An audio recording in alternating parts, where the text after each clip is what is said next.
बरे। हाँ, काफी कुछ हुआ है इन 3 महीनों में। हमारा इरादा है, मतलब इन 3 महीनों की हलचल से वो खास बातें और शायद कुछ गहरे मतलब निकालना जो पहली नजर में छूट जाएं। कोशिश रहेगी कि कम समय में जानकारी भी मिले और कुछ नया सोचने को भी। बिल्कुल। तो चलिए इन सूत्रों की तह तक चलते हैं। शुरुआत कहाँ से करें? हाँ, एक खबर जिसने काफी ध्यान खींचा, Priyanka Chopra Jonas Hollywood walk of fame पर स्टार पाने वाली पहली भारतीय अभिनेत्री बनी है। हाँ, ये वाकई बड़ी खबर है। ये सिर्फ एक हेडलाइन नहीं, इसके कई मायने हैं, लेकिन इस पर शायद बाद में आएंगे। पहले देखते हैं विज्ञान और तकनीक के क्षेत्र में क्या कुछ खास हुआ। बिल्कुल, ये 3 महीने तकनीक, खासकर कह सकते हैं अंतरिक्ष और एआई के लिहाज से काफी सक्रिय रहे हैं। साथ ही पर्यावरण से जुड़ी पहले भी सामने आई हैं। इन सबको अगर जोड़कर देखें तो एक तस्वीर उभरती है कि भारत किस दिशा में आगे बढ़ रहा है। अंतरिक्ष की बात करें तो आईएसआरओ ने आंध्र प्रदेश में एक एकीकृत भूमि दृष्टि केंद्र स्थापित किया है। सुनने में काफी तकनीकी लगता है। इसका असल मतलब क्या है? जमीनी स्तर पर इससे क्या बदलेगा? देखिए, एकीकृत भूमि दृष्टि केंद्र, इसका मतलब है एक ऐसा सेंट्रलाइज सिस्टम जो सैटेलाइट से मिलने वाली तस्वीरों और जमीन से मिलने वाले डेटा को एक साथ लाता है। आंध्र प्रदेश जैसे राज्य के लिए, जहां कृषि और तटीय इलाके महत्वपूर्ण हैं, ये बेहद कारगर हो सकता है। अच्छा। इससे फसल की सेहत पर नजर रखना, शहरी विकास की योजना बनाना, यहाँ तक कि बाढ़ या सूखे जैसी आपदाओं के प्रबंधन में भी काफी मदद मिलेगी। ये सिर्फ एक तकनीकी उपलब्धि नहीं, बल्कि बेहतर शासन और संसाधन प्रबंधन का एक जरिया है। अच्छा, यानी ये तकनीक सीधे तौर पर लोगों की जिंदगी और राज्य के विकास से जुड़ी है। बिल्कुल। इसी तरह लद्दाख में होप यानी उच्च ऊर्जा एक्सॉन मिशन का उद्घाटन हुआ। ये किस तरह का मिशन है? होप मिशन, ये ब्रह्मांड के सबसे रहस्यमयी और ऊर्जावान कणों, जिन्हें एक्सॉन कहते हैं, उनका अध्ययन करेगा।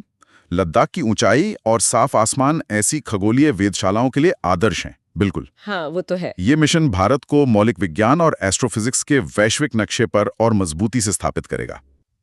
ये दिखाता है कि इसरो सिर्फ एप्लीकेशन आधारित मिशन जैसे संचार या मौसम उपग्रह ही नहीं, बल्कि बुनियादी विज्ञान अनुसंधान में भी निवेश कर रहा है। अंतरिक्ष थोड़ा नीचे उतरें तो आर्टिफिशियल इंटेलिजेंस यानी एआई का जोर हर तरफ दिख रहा है। भारतीय सेना ने पार्थ नाम का एआई सहायक तैनात किया है। क्या ये रोबोट सोल्जर जैसा कुछ है? नहीं नहीं, पार्थ कोई लड़ाकू रोबोट नहीं है। ये स्क्रेजी वो एक डिसीजन सपोर्ट सिस्टम या डेटा एनालिसिस टूल है। सेना के पास भारी मात्रा में जानकारी आती है, निगरानी डेटा, लॉजिस्टिक्स, कम्युनिकेशन। हाँ हाँ, बहुत सारा डेटा होता होगा। बिल्कुल। तो पार्थ जैसे एआई सिस्टम इस डेटा को तेजी से प्रोसेस करने, पैटर्न पहचानने और कमांडर को बेहतर फैसले लेने में मदद कर सकते हैं। ये दक्षता बढ़ाने और मानवीय त्रुटि कम करने का एक प्रयास है एक तरह से। दिलचस्प है। और मलेशिया में पहला एआई संचालित रोबो बैंक खुल गया है। क्या ये भविष्य के बैंकों का मॉडल है, जहां कोई इंसान नहीं होगा? ये एक महत्वपूर्ण प्रयोग है, कह सकते हैं। एआई संचालित बैंक का मतलब है कि लोन अप्रूवल से लेकर ग्राहक सेवा तक कई काम एल्गोरिथम करेंगे। फायदे हो सकते हैं, तेज प्रोसेसिंग, शायद कम लागत। लेकिन चुनौतियां भी हैं, डेटा सुरक्षा, एल्गोरिथम में पूर्वाग्रह का खतरा और सबसे बड़ी बात, ग्राहकों का भरोसा जीतना। क्या लोग अपनी मेहनत की कमाई पूरी तरह से एक मशीन के हवाले करने को तैयार होंगे? ये देखना होगा। हाँ, ये बड़ा सवाल है। इसी बीच ओपन एआई का भारत में 2025 में चैटबॉट लाना भी इसी ट्रेंड का हिस्सा है, जो शायद स्थानीय भाषाओं और जरूरतों के हिसाब से एआई को ढालने की कोशिश करेगा। तकनीक की बात हो रही है तो ड्रोन को कैसे भूल सकते हैं? राजस्थान में ड्रोन आधारित कृषि फार्म और हिमाचल में सेना द्वारा सूर्यदर्शन ड्रोन तकनीक का इस्तेमाल। ये दोनों बिल्कुल अलग क्षेत्र हैं, लेकिन तकनीक एक ही है। सही कहा। यही तकनीक की खासियत है, उसका इस्तेमाल विविध क्षेत्रों में हो सकता है। राजस्थान का प्रयोग दिखाता है कि ड्रोन खेती में क्रांति ला सकते हैं, बीज बोने से लेकर खाद दवा छिड़कने और फसल की निगरानी तक।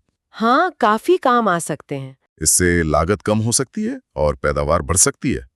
वहीं हिमाचल में सूर्य दर्शन का उपयोग सीमा निगरानी के लिए हो रहा है, जो दुर्गम इलाकों में सेना की आंखों और कानों का काम कर सकता है। अच्छा। इसी कड़ी में डीआरडीओ का 1ADWS advanced air defence weapon system, उसका परीक्षण भी महत्वपूर्ण है, जो ड्रोन जैसे हवाई खतरों से निपटने की भारत की क्षमता को बढ़ाता है। और उनका नया निगरानी मिशन ट्रेसर्स भी शायद इसी दिशा में एक कदम है, जो सीमाओं पर और पैनी नजर रखने में मदद करेगा। हवा के साथ साथ जमीन पर भी नई तकनीक दिख रही है। वाराणसी में भारत की पहली शहरी रोपवे परिवहन प्रणाली, क्या ये वाकई भीड़-भाड़ वाले शहरों का हल बन सकती है? ये एक दिलचस्प विकल्प जरूर है, खासकर उन पुराने शहरों के लिए जहां सड़कें चौड़ी करना या मेट्रो बनाना मुश्किल है। रोपवे हवा में चलता है तो जमीन पर जगह नहीं लेता और ट्रैफिक जाम से बचता है। यह प्रदूषण भी कम करता है। बात तो सही है। हालांकि इसकी क्षमता, लागत और सुरक्षा मानक कितने प्रभावी होंगे, ये लंबे समय में पता चलेगा, लेकिन ये शहरी परिवहन के बारे में नई सोच का प्रतीक जरूर है। और पर्यावरण के मोर्चे पर उत्तर प्रदेश से दो बड़ी खबरें, गोरखपुर में पहला ग्रीन हाइड्रोजन प्लांट और ग्रेटर नोएडा में पहले ग्रीन डेटा सेंटर की आधारशिला। ये ग्रीन शब्द आजकल बहुत सुनने में आता है, इसका क्या मतलब है यहाँ? ग्रीन का मतलब है पर्यावरण के अनुकूल। ग्रीन हाइड्रोजन प्लांट पानी को तोड़कर हाइड्रोजन बनाता है, और इस प्रक्रिया में अगर सौर या पवन ऊर्जा जैसी साफ ऊर्जा इस्तेमाल हो तो कोई कार्बन उत्सर्जन नहीं होता। अच्छा, ये भविष्य का ईंधन माना जा रहा है। इसी तरह ग्रीन डेटा सेंटर वो होते हैं जो चलने के लिए बहुत कम ऊर्जा लेते हैं और अक्सर नवीकरणीय ऊर्जा का इस्तेमाल करते हैं। आज जब हम डिजिटल दुनिया में जी रहे हैं, डेटा सेंटर बहुत बिजली खाते हैं। हाँ, बहुत ज्यादा। तूने ग्रीन बनाना पर्यावरण के लिए बहुत जरूरी है। ये दोनों प्रोजेक्ट दिखाते हैं कि भारत क्लीन एनर्जी और सस्टेनेबल टेक्नोलॉजी पर गंभीरता से ध्यान दे रहा है। चलिए अब तकनीक और पर्यावरण से हटकर देश के अंदरूनी मामलों और अर्थव्यवस्था की तरफ बढ़ते हैं। भारत का विदेशी मुद्रा भंडार 693.62 अरब डॉलर तक पहुंच गया। ये आंकड़ा सुनने में तो बड़ा लगता है, पर आम आदमी के लिए इसका क्या मतलब है? इसका सीधा मतलब है आर्थिक स्थिरता। विदेशी मुद्रा भंडार ये एक तरह से देश की तिजोरी में रखी विदेशी करेंसी है, खासकर डॉलर। ये भंडार जितना ज्यादा होगा, देश उतना ही सुरक्षित महसूस कर सकता है। मान लीजिए हमें विदेशों से जरूरी सामान जैसे तेल खरीदना है या विदेशी कर्ज चुकाना है, तो ये भंडार काम आता है। ये रुपए की कीमत को स्थिर रखने में भी मदद करता है और विदेशी निवेशकों का भरोसा बढ़ाता है। तो 693 अरब डॉलर का आंकड़ा वाकई अर्थव्यवस्था के लिए एक बड़ी राहत और मजबूती का संकेत है। अर्थव्यवस्था की मजबूती के साथ साथ राज्यों की अपनी पहलें भी दिख रही हैं। महाराष्ट्र की मुख्यमंत्री वयोश्री योजना और बिहार की बेरोजगार युवाओं के लिए मासिक भत्ता योजना, ये किस तरह की राजनीति या शासन का संकेत है? ये दिखाता है कि राज्य सरकारें अब सिर्फ केंद्र की योजनाओं पर निर्भर नहीं हैं, बल्कि अपनी स्थानीय जरूरतों और चुनौतियों को पहचानकर खास योजनाएं बना रही हैं। महाराष्ट्र में बुजुर्गों और दिव्यांगों की बढ़ती आबादी एक सच्चाई है, तो उनके लिए घर तक सुविधा पहुंचाना एक व्यवहारिक कदम है। हाँ, ये तो जरूरी है। बिहार में बेरोजगारी एक बड़ी समस्या है, तो मासिक भत्ता तात्कालिक राहत दे सकता है।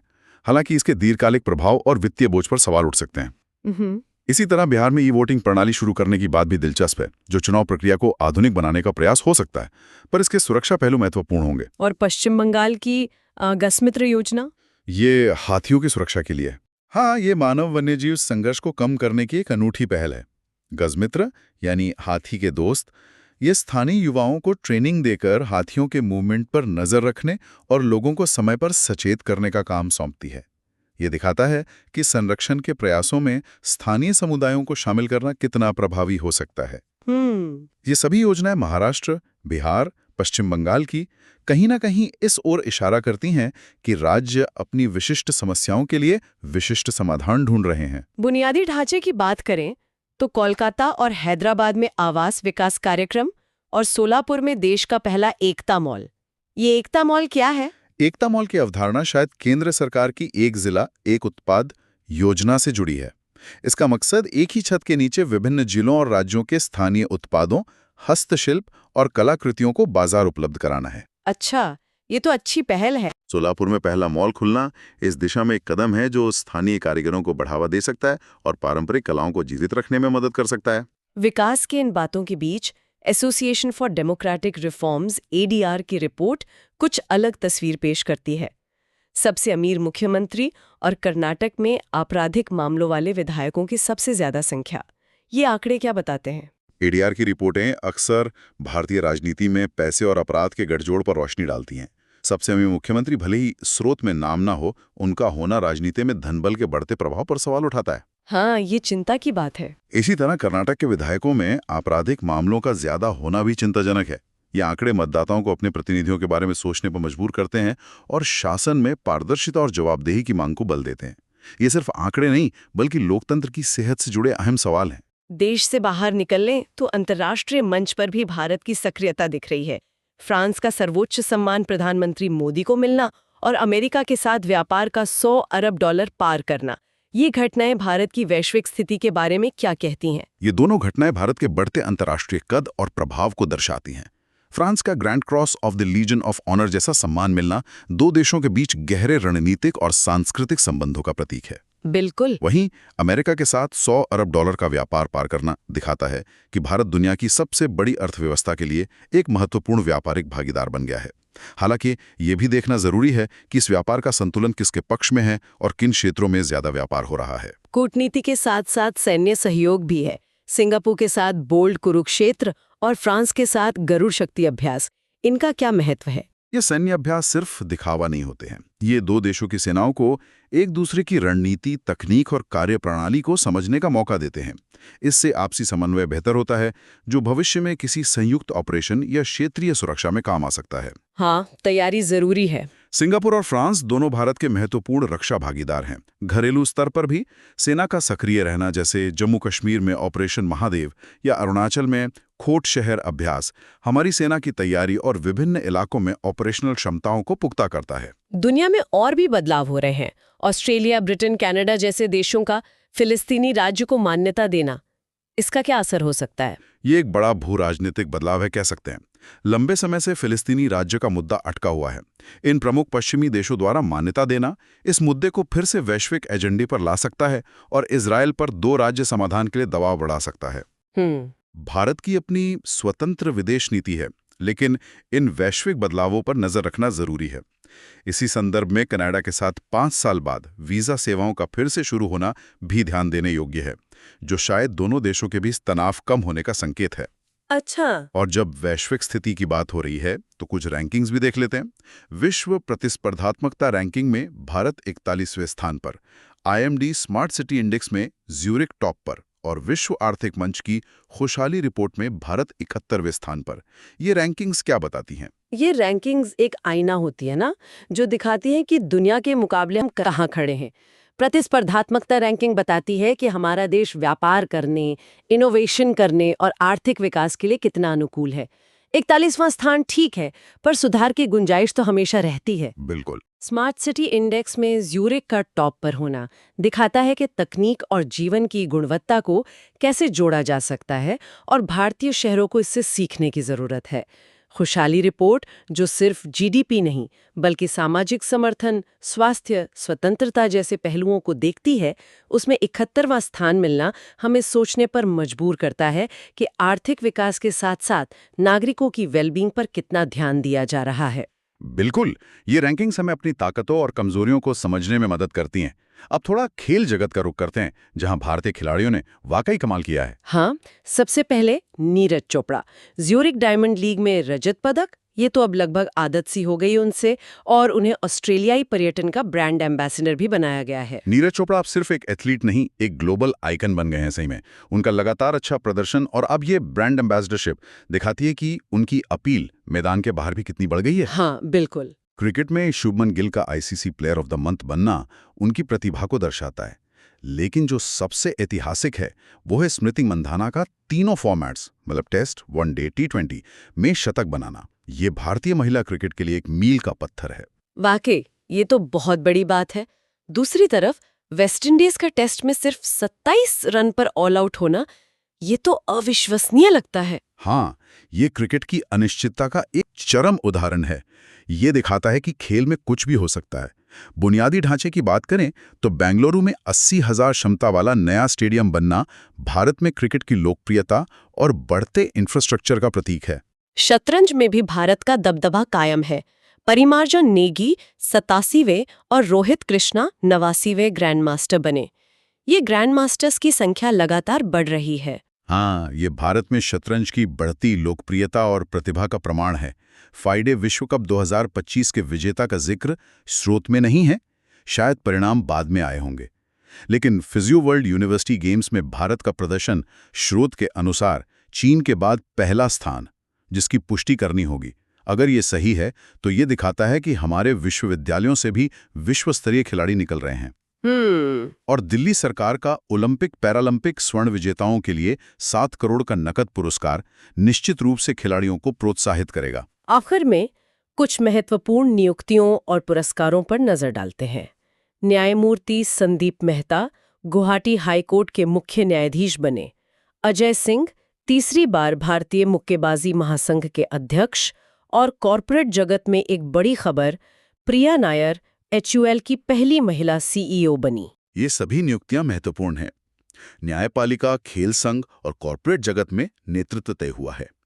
प्रिया नायर का HUL जैसी बड़ी कंपनी की पहली महिला CEO बनना विशेष रूप से उल्लेखनीय है, जो शायद कॉरपोरेट इंडिया में लैंगिक समानता की दिशा में एक सकारात्मक संकेत है। पुरस्कारों की बात करें तो गीतांजलि श्री को स्वप्न कल्पितवों मेमोरियल, जैसा स्रोत में लिखा है, उसके लिए पेन पिंटर पुरस्कार। ये वही गीतांजलि श्री हैं जिन्हें पहले बुकर पुरस्कार मिला था। हाँ, ये वही गीतांजलि श्री हैं। पेन पिंटर पुरस्कार साहित्य जगत में एक प्रतिष्ठित सम्मान है, जो अक्सर अभिव्यक्ति की स्वतंत्रता से भी जुड़ा होता है। उनका लगातार अंतर्राष्ट्रीय स्तर पर सम्मानित होना हिंदी साहित्य के लिए गर्व की बात है। बिल्कुल। सिनेमा में 12th फेल को 71वें राष्ट्रीय फिल्म पुरस्कारों में सर्वश्रेष्ठ फिल्म का पुरस्कार मिलना उन फिल्मों की जीत है जो जमीनी हकीकत और प्रेरणादायक कहानियों पर आधारित होती हैं। हाँ, बहुत अच्छी फिल्म थी। और इन्फोसिस को राष्ट्रीय उत्कृष्टता पुरस्कार मिलना कॉर्पोरेट गवर्नेंस और इनोवेशन में उनकी प्रतिष्ठा को दर्शाता है। और फिर वही खबर जिससे हमने एक तरह से शुरुआत की थी, प्रियंका चोपड़ा जोनस को हॉलीवुड वॉक ऑफ फेम पर स्टार। ये सिर्फ एक व्यक्तिगत उपलब्धि है या इसका कुछ बड़ा मतलब है? ये व्यक्तिगत उपलब्धि तो है ही, लेकिन ये उससे कहीं ज्यादा है। ये हॉलीवुड जैसी ग्लोबल इंडस्ट्री में भारतीय प्रतिभा की बढ़ती स्वीकार्यता और प्रभाव का प्रतीक है। ये दुनिया भर में भारतीयों, खासकर महिलाओं के लिए प्रेरणा का स्रोत है। ये दिखाता है कि भारतीय कलाकार अब सिर्फ बॉलीवुड तक सीमित नहीं है, बल्कि वैश्विक मंच पर अपनी पहचान बना रहे हैं। तो इन 3 महीनों की तमाम बिखरी हुई जानकारियों को समेटे तो क्या तस्वीर उभरती है? एक तरफ तकनीक और अंतरिक्ष में लंबी छलांग, अर्थव्यवस्था में स्थिरता, अंतर्राष्ट्रीय मंच पर बढ़ती साख। बिल्कुल। साथ ही खेल में नई ऊंचाइयां, राज्यों द्वारा जमीनी स्तर पर अनूठी पहलें और कला साहित्य में वैश्विक पहचान। ये सब मिलकर एक ऐसे भारत की तस्वीर बनाते हैं जो कई मोर्चों पर एक साथ आगे बढ़ रहा है। हाँ।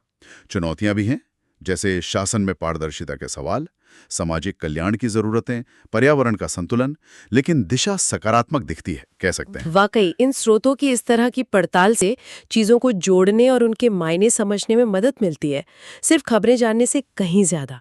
और यहीं पर एक विचार छोड़ जाते हैं। हमने देखा कि महाराष्ट्र, बिहार, पश्चिम बंगाल जैसे राज्य अपनी खास योजनाएं ला रहे हैं, बुजुर्गों के लिए, बेरोजगारों के लिए, हाथियों के लिए।